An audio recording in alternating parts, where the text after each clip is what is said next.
उत्तम कीर्तनकार कसं व्हायचं किंवा उत्तम कीर्तनकार कसं बनायचं, या गोष्टी अवघड नाही आहेत. सरावाने तुम्हाला येतात. तर कुठचा कीर्तनकार तुम्ही बनणार आहात हे तुम्ही आधी ठरवायला पाहिजे. आध्यात्मिक कीर्तनकार बनण्यासाठी तुम्हाला ग्रंथ पोथ्या वाचायला लागतील, इतिहास वाचायला लागेल, चालू घडामोडीचं तुम्हाला ज्ञान असायला हवं आणि तुम्हाला त्यामध्ये दृष्टांत आणि दाखले उदाहरणे तुम्हाला सांगता आली पाहिजे. तुमचं कीर्तन 1 तास चाललं तर ते उत्तम कीर्तन म्हणून समजलं जातं. अर्धा तासाच्या वर चाललं तरी ते उत्तम कीर्तन आहे असं समजतं. पण जर ते 1 तासाच्या पुढे गेलं, 2 तास झालं, तर माणसं कंटाळतात. तुमचं कीर्तन विनोदी असेल, त्याच्यामध्ये विनोद असतील, जोक्स असतील, तर ते समोरच्या श्रोत्यांना आवडतं. चालू घडामोडीवरती पंचेस विनोदाची पेरणी करता आली पाहिजे तुम्हाला, आणि असं कीर्तन रंगतं म्हणतात. काय सांगतात कीर्तनकार? 4 अभंग असतात किंवा 4 ओव्या असतात आणि त्यावरती ते भाष्य करतात. 4 ओव्या किंवा 4 अभंग यावरती 1 तास बोलणं ही सोपं गोष्ट नाही आहे. त्यासाठी तुमची जी बुद्धी आहे ती बुद्धी चाणाक्ष तीक्ष्ण असायला हवी. तुम्ही एकदा बोलायला लागला त्या विषयाला धरून, जरी कुठेही भरकटला तरी पुन्हा मूळ मुद्द्यावर येणं याचं भान तुम्हाला पाहिजे. आता विषय आहे देवाचा नाही, तुम्ही सांगत बसले कथा राक्षसाची, त्याला काय अर्थ नाही.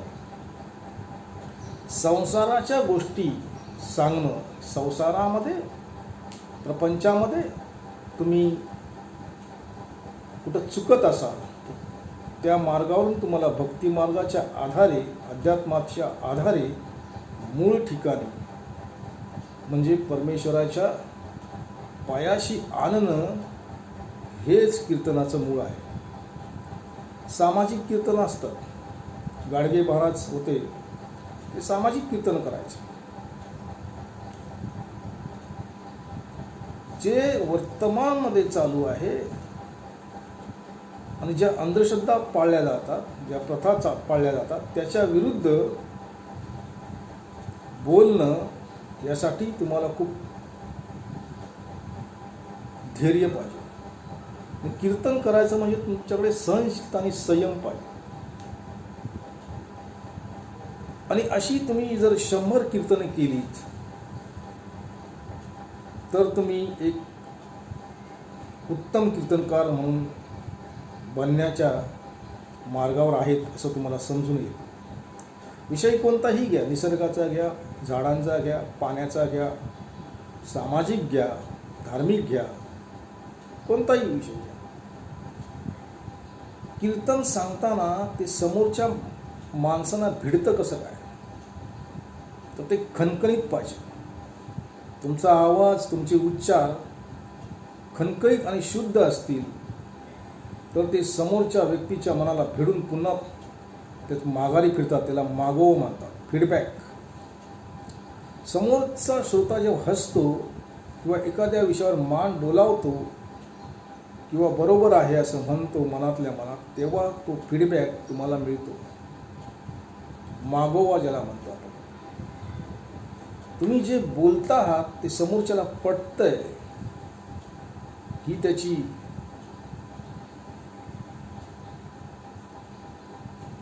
खुणगाट आहे, पोचपावती आहे. आणि असं अनेकदा आपण कीर्तन पाहतो. कीर्तनाची जी गोडी आहे ती अनेक लोकांना लहानपणापासून असते. ग्रामीण भागामध्ये कीर्तन खूप ऐकली केली जातात. आपल्या गावातून दुसऱ्या गावात लोक जातात खास कीर्तन ऐकण्यासाठी. रात्रीचे कीर्तन असतं गावामध्ये काही ठिकाणी, हल्ली दिवसा पण करतात. आणि कीर्तनाच्या स्पर्धा, महास्पर्धा असतात. त्या कीर्तनाच्या स्पर्धामधून, महास्पर्धामधून तुम्ही स्वतःला पुढे आणू शकता. मोठ्याने बोलून जर तुम्ही कीर्तन हळूवार आवाजात सांगितलं तर ते लोकांना पचत नाही. तुमचा आवाज मोठा पाहिजे. मग आरडाओरडा करायची गरज नाही, पण एकच मुद्दा, जो मुद्दा आता मी हळूवार बोलतोय, तो जर तुम्ही मोठ्याने बोललात तर ते समोरच्याला कळतं, भिडतं. आपल्या मराठी आणि फिल्म इंडस्ट्रीमध्ये गायक आहेत बघा, त्याची गाणी घ्या, ते मोठ्या आवाजात गातात. मग ते गाणं चांगलं नसेल तर ते ऐकायला बरं वाटतं. काही कवी असतात, ते कवी चालीमध्ये बोलतात गाणे, काही लोकांना आवडत नाही. किंवा कवी जे असतात ते मोठ्या आवाजात बोलतात, आणि मोठ्या आवाजात बोललेलं जे आहे ते भिडतं, समजतं. कानानं तुमचा आवाज ऐकायला यायला पाहिजे. कान देऊन ऐकायला त्रास होतो. पण सहज जे कानावर पडतं तर उत्स्फूर्तपणे कीर्तन रंगतं. मग कीर्तन रंगवण्याच्या अनेक कला आहेत लोकांकडे. तुम्हाला जर अभिनय येत असेल, तुम्हाला जर कॉमेडी येत असेल, तुम्हाला जर उत्तम बोलता येत असेल, तर तुम्ही एक उत्तम आणि यशस्वी कीर्तनकार म्हणून नावारूपास येतात. तर कीर्तन घडवण्याचे क्लासेस सुरू झालेले आहेत. कीर्तनकार निर्माण कसा होतो याचं शिक्षण, याचं प्रशिक्षण दिलं जातं. त्यासाठी फी घेतली जाते. आणि त्यासाठी लहान मोठ्या कीर्तनकारांच्या सहलीसुद्धा आयोजित केल्या जातात. जशा आता शहरातल्या लोकांना शेती पाहायला सहल निघते गावाकडे, चला शेती सहल पाहूया, करूया, अशा जाहिराती येतात. मग तिथे जाऊन झाडांची माहिती मिळते, पक्ष्यांची माहिती मिळते, धान्याची माहिती मिळते. अशा अनेक गोष्टी आहेत. तशाच कीर्तनकारांची जिथं कीर्तन असतं, मुख्य कीर्तनकाराचं, तिथे ती मंडळी नेली जातात. मुलं असतील, मुली असतील, किंवा त्यांचे त्या कीर्तनकार शाळेमध्ये शिकणारी विद्यार्थी असतील, विद्यार्थिनी असतील, त्यांना तिकडे नेलं जातं एकेका बॅचने. 10 मुलं यावेळी, पुढच्या वेळी 8 मुलं, आणखीन पुढच्या वेळी 15 मुलं मुली, किंवा मनुष्य पण असतात, महिला असतात. अशा लोकांना तिथं नेलं जातं. आणि स्टेजवरती असं एक चित्र निर्माण होतं की या कीर्तनकाराकडे किती लोक आहेत शिकण्यासाठी. आणि ते बघून समोरच्याच्या मनात अशी एक ईर्ष्या निर्माण होते, एक स्फुल्लिंग निर्माण होतं की आपण सुद्धा कीर्तनकार व्हायला पाहिजे. हल्ली अनेक आई वडिलांना वाटतं की माझा मुलगा कीर्तनकार व्हावा. कीर्तनकार होणं चांगली गोष्ट आहे.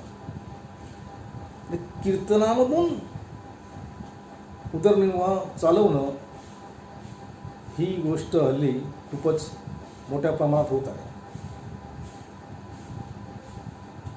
बिदागी घेतली जाते, सुपारी घेतली जाते कीर्तनकाराकडून. 10,000, 20,000, 25,000, 5,000. एका कीर्तनाचे जर तुम्हाला 1,000 रुपये मिळाले तर महिन्याचे 30,000 झाले की 15 झाले. तुमची नोकरी आहेच. तुम्ही रिक्षावाले असा, तुम्ही भाजीवाले असा, तुम्ही डॉक्टर असा, तुम्ही वकील असा, तुम्ही इंजिनियर असा, तुमचा स्वतःचा व्यवसाय असेल. तर कीर्तनाचा छंद, कीर्तनाचा नाद, कीर्तनाची आवड सोबत असेल तर तुमचं आयुष्य तुम्हाला उत्तमपणे जगता येतं. 30 वर्षानंतर, 50 वर्षानंतर जर तुम्ही कीर्तनाकडे वळलात तरी तुम्हाला कोण नाही म्हणत नाही. आणि अशीच खूप लोक आहेत की नंतर कीर्तनकार झालेले आहेत. आणि जे लहानपणापासून कीर्तन ऐकत मोठे झाले त्यांचे कीर्तन मात्र एकदम छान असतं. आपला जो गुरु आहे, कीर्तनकार गुरु, तो कसा बोलतो, तो कसा लोक श्रोत्यांना गुंगवून ठेवतो, मंत्रमुग्ध करतो, हे ते पाहत आलेले असतात. तर महिला वर्ग सुद्धा खूप कीर्तनकार आहेत, मुली आहेत. चालू विषयाच्या घडामोडीवर ते बोलतात आणि काहीच नसतेच मोठमोठ्याने आरडाओरडा करून बोलतात, हातवारे करतात असे किंवा नेमके बोट दाखवतात. अनेक अनेक युक्त्या आहेत याच्यामध्ये श्रोत्यांना गुंगवून ठेवण्याच्या. आणि त्यासाठी तुम्हाला अफाट ज्ञान असायलाच पाहिजे अशी काही अट नाही यामध्ये. उदाहरणार्थ की वाईट वागणं हे जर तुम्ही सांगितलं कीर्तनातून, वाईट वागणं चूक आहे, सिगारेट पिणे वाईट आहे, दारू पिणं वाईट आहे, अशा ज्या समाज प्रबोधनाच्या गोष्टी आहेत त्या तुम्ही कीर्तनातून सांगायला पाहिजे. तर कीर्तन म्हटलं की धार्मिक आध्यात्मिक हा विषय आलाच. देवाच्या, पांडुरंगाच्या, विठ्ठलाच्या, संतांच्या गोष्टी कीर्तनातून मांडतात आणि कीर्तनाचा हाच नेमका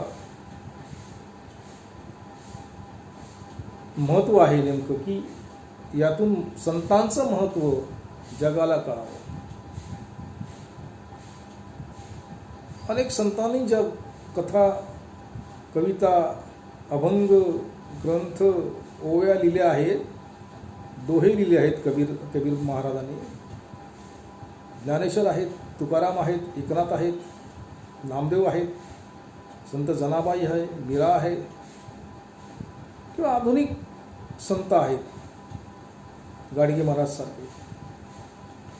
त्यांनी जे लिहून ठेवलं आहे ते लोकांपर्यंत पोचवण्याचं काम कीर्तनातून होत राहतं. आणि ही मोठी खूप परंपरा आहे आणि त्या परंपरेमध्ये आपण त्याचा एक भाग आहोत असं जेव्हा तुम्हाला कळतं आणि तो आनंद खूप मोठा असतो. गणपतीच्या मिरवणुकीमध्ये, दुर्गा देवीच्या मिरवणुकीमध्ये जेव्हा एखादा मनुष्य सहभागी होतो तेव्हा तो रंगून जातो, त्यामध्ये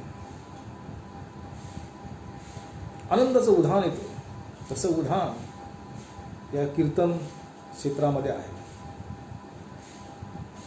कीर्तन आणि प्रवचन वेगळ्या गोष्टी आहेत.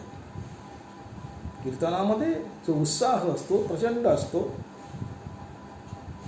त्यामध्ये तुम्हाला अभिनयाला वाव आहे. आपला मुद्दा ठळकपणे मांडण्याची संधी असते तुम्हाला, श्रोत्यांना ते पटवून देता आलं पाहिजे, ते पटतं. कीर्तनकार होणं सर्वच वयोगटाला अनुरूप आहे. अगदी 3 वर्षापासून ते 70-80 वर्षापर्यंतचे कीर्तनकार या क्षेत्रामध्ये आहेत. स्त्रिया आहेत, पुरुष आहेत. तर त्यांचे वेगवेगळे व्यवसाय आहेत. डॉक्टर आहेत, वकील आहेत, शिक्षक आहेत, साधे गृहिणी आहेत. सगळ्या समाजाची, सगळ्या जाती धर्माची लोक यामध्ये आहेत. इथं भेदभाव नाही. आणि ही मोठी संधी आणि मोठं व्यासपीठ कीर्तनाच्या माध्यमातून लाभलेलं आहे. तुम्ही जर कीर्तनकार झालात तर तुमची पुढची पिढी सांगते, आमचे आजोबा, आमचे पणजोबा, आमचे वडील, आमचे काका, आमचे मामा कीर्तनकार होते, होऊन गेले. इथे एक मुद्दा मांडण्याचा आहे की तुम्ही सुद्धा 4 ओळी लिहायला पाहिजे. तुम्ही सुद्धा एक कीर्तन होईल असं पुस्तक लिहायला पाहिजे. आणि सामाजिक विषयावरचं त्यात भाष्य असायला पाहिजे. तुम्ही कीर्तनकार झालात, तुमची नोंद काय आहे? 40-50 वर्ष तुम्ही कीर्तनकार आहात, 20 वर्ष कीर्तनकार आहात, नंतरचं काय, पुढचं काय? मग तुम्ही एक पुस्तक लिहायला पाहिजे. कीर्तन होईल असं पुस्तक पद्य भाषेत लिहा. गद्य भाषेत आपण सांगतो कीर्तनातून, प्रवचनातून. एकनाथ महाराजांनी भारुडं लिहिली,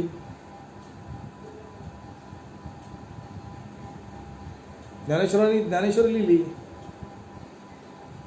तुकारामांनी अभंग लिहिले, नामदेव महाराज आहेत. कोटी कोटी अभंग लिहिण्याचा संकल्प आहे नामदेव महाराजांचा. आणि असा संकल्प तुम्ही जर सोडलात, तुम्ही नक्की कीर्तनकार म्हणून यशस्वी होऊ शकता. कीर्तनातून पैसा मिळतो तो भाग वेगळा, त्याकडे आपण लक्ष द्यायचं नाही जास्त. सत्संग आहे, त्या सत्संगातून तुम्ही तुमचं जीवन अधिक सुंदर बनवायचं आहे. एक मनुष्य कीर्तनकार आहे, त्याचं कुटुंब सुद्धा चांगल्या मार्गावर जातं. संत तुकाराम कीर्तनकार होते, त्यांची पत्नी बघा, ते घरी आल्याशिवाय जेवायची नाही. असे चांगले संस्कार होतात. देवाचंच कीर्तन करायचे आहे असं काय नाही. वेगवेगळे विषय आहेत समाजामध्ये. गाडगे महाराजांनी स्वच्छतेचा विषय घेतला आणि कीर्तन केली महाराष्ट्रभर.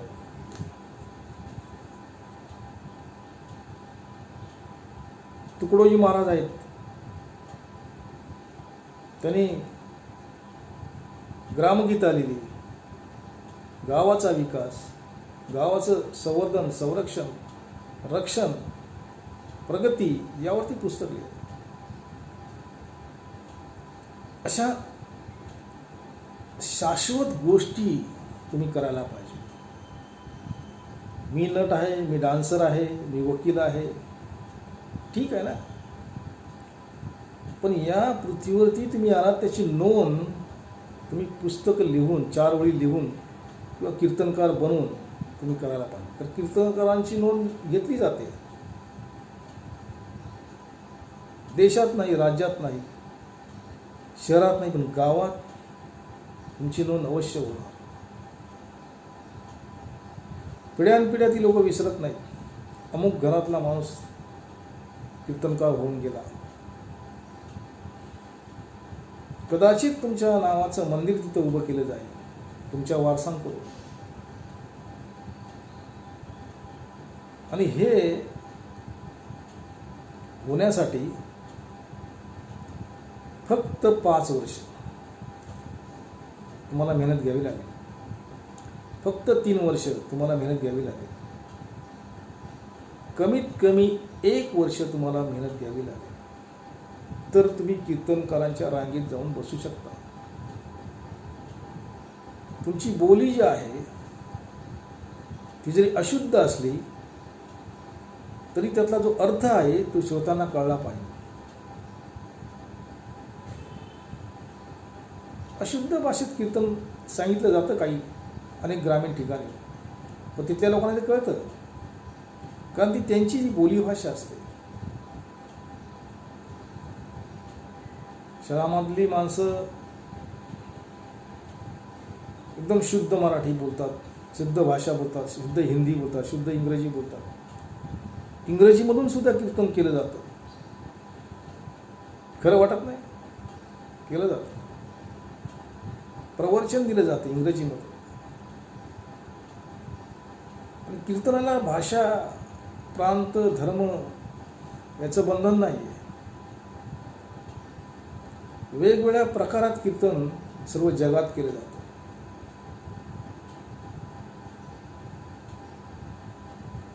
गीता आहे श्रीकृष्णाची, अनेक देशात वाचली जाते. इंग्रजीमध्ये, स्पॅनिशमध्ये, फ्रेंचमध्ये, जर्मनीमध्ये भाषांतर झाले तिचे. म्हणजे कीर्तन संत तुकारामाचे सुद्धा अभंग परदेशात गेलेले आहेत. त्यांच्या भाषेत ते वाचतात. आणि असं घडायचं असेल तर तुम्हाला कीर्तन ऐकायची सवय पाहिजे. कीर्तनकाराचं निरीक्षण करायला पाहिजे. नेमक्या वर्मावर तुम्हाला बोट ठेवता आलं पाहिजे.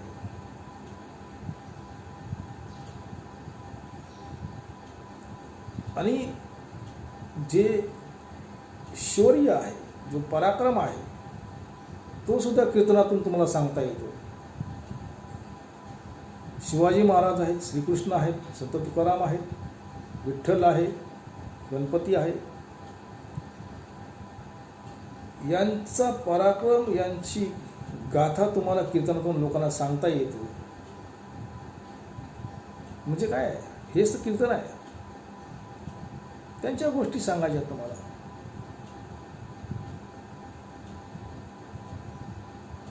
पिक्चरसारख्या, सिनेमासारख्या गोष्टीवर लोक कीर्तनाचा आधार घेऊन बोलतात.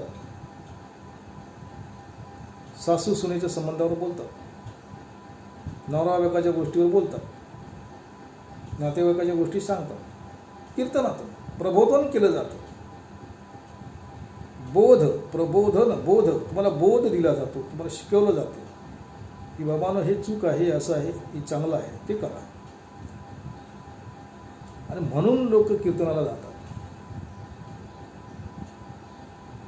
हास्याचे फवारे जेव्हा उडतात, खसखस पिकते कीर्तनामध्ये, तेव्हा कीर्तन खुसखुशीत होतं आणि आकर्षण वाढतं त्या कीर्तनकाराच्या बद्दल लोकांच्या मनात.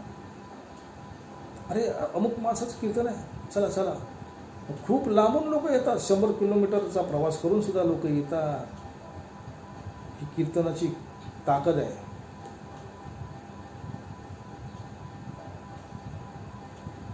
महिला वर्ग, मुली, तरुणी या कीर्तनामध्ये खूप संख्येने आहेत. दिवसेंदिवस ती संख्या वाढत चालली आहे. त्यासाठी कीर्तनकार निर्माण करण्याच्या संस्था अनेक आहेत. अनेक ठिकाणी शास्त्रशुद्ध पद्धतीने शिक्षण दिलं जातं, शिकवलं जातं. लोकांना काय आवडतं ते तुम्ही तुमच्या भाषेत त्यांना सांगा. जोराने सांगा, नेटाने सांगा, मोठ्याने सांगा. काळजाला भिडतं. आणि कीर्तन ही मोठ्या शब्दात, मोठ्या आवाजात करायची गोष्ट आहे बरं का, हे लक्षात ठेवा. तुमचं मत, कीर्तनकार काय करतो, स्वतःचं मत आहे ते इतरांना देतो, इतरांमध्ये लादतो, इतरांना सांगतो, असं करा, तसं करू नका. सगळीच माणसं का तसं करत नाहीत. जे कमकुवत मनाची लोक असतात ना, त्यांनी कीर्तनाला जाऊ नये, स्पष्ट मत आहे. कीर्तनकार कधी काही सांगेल, तुम्हाला वाटेल हा माझ्याबद्दलच बोलतोय, ती ताई माझ्याबद्दलच बोलते कीर्तनातून, असं तुम्हाला वाटू शकतं. कीर्तन अस्पष्ट बोलणाऱ्यांचा वर्ग आहे. तिथं ती शाळा भरती कीर्तनाची ना, त्याचा हेडमास्टर, त्याचा शिक्षक, त्याचा मार्गदर्शक हा कीर्तनकार असतो. समाजाच्या वाईट चालीवर, प्रथावरती बोट ठेवून चांगल्या गोष्टीकडे समाजाला नेणं ही कीर्तनकाराचं कर्तव्य आहे आणि ते तो करतो. त्याने ते करावं सुद्धा. यातून अनेक कीर्तनकार घडतात.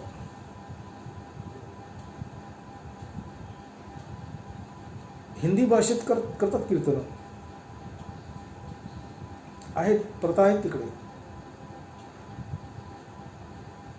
मराठी भाषेतून केलं जातं कीर्तन, सगळ्यांना माहितीच आहे, सांगायची गरज नाही. आणि कीर्तनातून जो तावून सुलाखून बाहेर पडला तो रसरशीत सोन्यासारखा असतो. त्याची कीर्ती तेजाळून निघते. देदीप्यमान तेजस्वी आयुष्य जगतो. भले त्याला घरामध्ये किती त्रास असेल, त्याची बायको त्याला टोचून टोचून बोलत असेल, मुलं नाव ठेवत असतील, कशाला जाता, कशाला करता कीर्तन. आपण आपलं काम करायचं. जशी एखादी नोकरी मनुष्य 15 ते 20 वर्ष करतो आणि मग त्या क्षेत्रातून नावाजतो, व एखादा व्यवसाय करतो, मग तो लिहितो अमुक वर्षापासून आम्ही हा व्यवसाय करत आहोत. लोकांना वाटतं अरे इतकं जुनं आहे, म्हणून तुम्ही त्या कीर्तनात जुने झाला, 10 वर्ष केलं, 15 वर्ष केलं, तुमचं नाव होतं. आयुष्य आहे, रोज जगायचंच आहे, तुम्हाला रोज उठायचं आहे आणि आयुष्य जगायचं आहे. तसंच तुम्हाला कीर्तनसुद्धा करायचं आहे अनेक वर्ष. मग तुमचं पंचकोशीत नाव होतं, लोक तुम्हाला ओळखतात, तुम्ही लोकांना ओळखतात. असं हे दुहेरी नातं निर्माण होतं. वाईट विचार तुमच्या मनातले कमी होतात. रोज उठून देवाकडे प्रार्थना करायची गरज नाही, देवा चुकलं मागलं तर माफ कर. तुम्ही कीर्तन करता आणि कीर्तन करायच्या लोक पाया पडतात. इथं वयाचा संबंध येत नाही. तुमच्यापेक्षा लहानपण तुमचा पाया पडतो, तुमच्या मोठा वयाने असेल किंवा अधिकाराने मोठा असेल किंवा प्रतिष्ठेने मोठा असेल, तो सुद्धा तुमच्या पाया पडतो, जरी तुमचं वय लहान असेल तरी. कीर्तन आणि कीर्तनकार ही फार मोठी देणगी आहे, समाजाला लाभलेली, राष्ट्राला लाभलेली, राज्याला लाभलेली. आणि त्या कीर्तनाचं महत्त्व इतकं आहे की साक्षात संत मंडळी, ईश्वर या कीर्तनाला हजर राहतात, असा एक समज आहे. याचं कारण असं आहे की तिथं संस्कार केले जातात. त्या ठिकाणी समाजावर संस्कार करतात, व्यक्तीवर संस्कार करतात, त्या गावावर संस्कार होतो, कुटुंबावर संस्कार होतो कीर्तनाच्या माध्यमातून. कीर्तनात बघा, कोण वाईट करा म्हणून सांगत नाही, चांगलंच करा सांगतात. आणि हे आपल्याला एकदा जमलं सांगायला लोकांना की तुम्ही चांगलं ते करा, तुमचं जे आचरण आहे ते सुद्धा चांगलं होतं. हा एक कीर्तनाचा मोठा फायदा आहे, कीर्तनकाराला होतो. म्हणून कीर्तनकार होण्यासाठी तुम्हाला सरावाची आवश्यकता आहे, अभ्यासाची आवश्यकता आहे आणि चिंतन मननाची आवश्यकता आहे. प्रॅक्टिस, जसं तुम्ही एखाद्या डान्स क्लासला जाता आणि जे शिकवलेलं असतं ते तुम्ही घरी करता एकटेच, तसंच तुम्हाला करायचं आहे. रोज तुम्ही कीर्तन करा. हल्ली मोबाईल फोन निघालेले आहेत, त्याच्यामध्ये व्हिडिओ बनवा, पाठवा अमुक ठिकाणी, स्पर्धातून भाग घ्या. तुमच्याकडे देऊळ असतील जवळ, तिथं कीर्तनाचा करण्याचा प्रयत्न करा. लोकांसमोर जा, त्यांच्याशी बोला आणि तुमच्यातला जो निर्भीडपणा आहे तो पुढे आणा. भीती काढून टाका. मला बोलता येत नाही, मला 4 लोकांसमोर उभं राहता येत नाही, काही नसतं. तुमच्या घरच्या घरी तुम्ही करा. तुम्हाला घरची लोक हसतील, नावं ठेवतील, पण एक दिवस असा येईल की तुम्ही नक्कीच कीर्तनकार व्हा. सोपं नाही आहे आणि अवघड सुद्धा नाही आहे.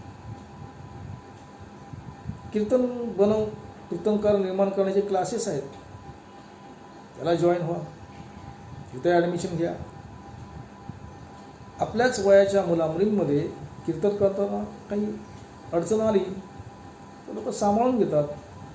शिक्षक असतात कीर्तन शिकवणारे, आणि कीर्तनातून मानधन हा शब्द निर्माण होऊ शकतो.